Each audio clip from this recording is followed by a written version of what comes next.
The U.S. has provided $474 million in aid to Afghanistan in 2021. But U.S. sanctions could worsen the humanitarian situation and increase food insecurity. The Taliban takeover of Afghanistan has led to challenges for U.S. foreign policy, sanction strategy, and humanitarian aid. Jason Bartlett is a research assistant for the Energy, Economics, and Security program at the Center for Neo-American Security. Jason, welcome to the program. Thank you very much for having me. Give us a breakdown of the current sanctions on Afghanistan. So since about 1999, the U.S. has imposed a steady series of economic sanctions against Taliban-related targets, and that significantly increased following the 9/11 terrorist attacks. There are about over 150 sanctions that are targeting the Taliban, and about 70% of those are related to counterterrorism financing authorities.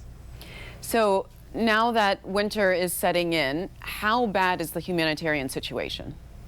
So the UN has been issuing several reports on the increasing levels of food insecurity within Afghanistan throughout the past several years, which has been mainly caused due to protracted crisis as well as drought in the region. And following the fall of Kabul, this is expected to increase exponentially because the Afghan people have not been able to access finances, as well as during the control of Kabul by the Taliban, it's very difficult for them to have access to the US financial system because of this. And that has led to serious over-compliance issues with US financial institutions, as well as foreign banks that are fearful of being targeted by U.S. sanctions for facilitating transactions related to Afghanistan. But Jason, let's back up a little bit and explain exactly how these U.S. sanctions unintentionally lead to food insecurity among the population. How does one particular family, let's say, living in Kabul, not get access to food because of U.S. sanctions?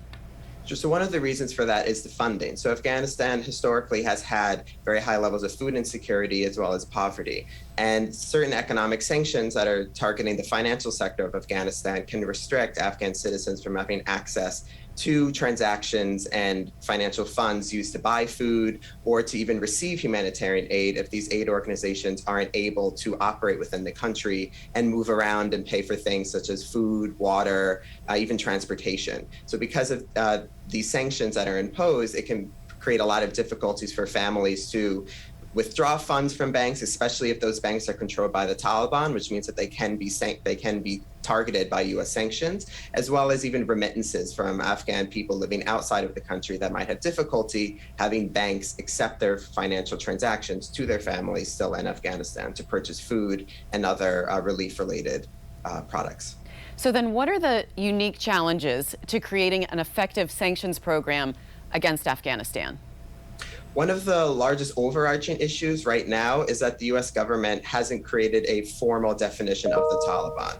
And this is very important because if there isn't a formal definition of the Taliban, it's very difficult for the US government, financial institutions, as well as foreign banks to really ascertain whether or not it's legally permissible for them to accept transactions or to process these financial transactions that are going into Afghanistan. This hasn't been an issue until recently because prior to the fall of Kabul, the Taliban was a shadow government within Afghanistan. It didn't control the capital. But now that it does, there are these new compliance issues. We're seeing over-compliance from banks that are worried that there might be sanctions, so they're just deciding not to accept or facilitate any of these financial transactions, which right now is very unique because we haven't seen the Taliban having this level of political and economic control in Afghanistan before. So we don't, at this point, we can't even define who is Taliban and who is not. So, yes. what has the Treasury Department done to clarify the sanction strategy so that this humanitarian situation can be alleviated?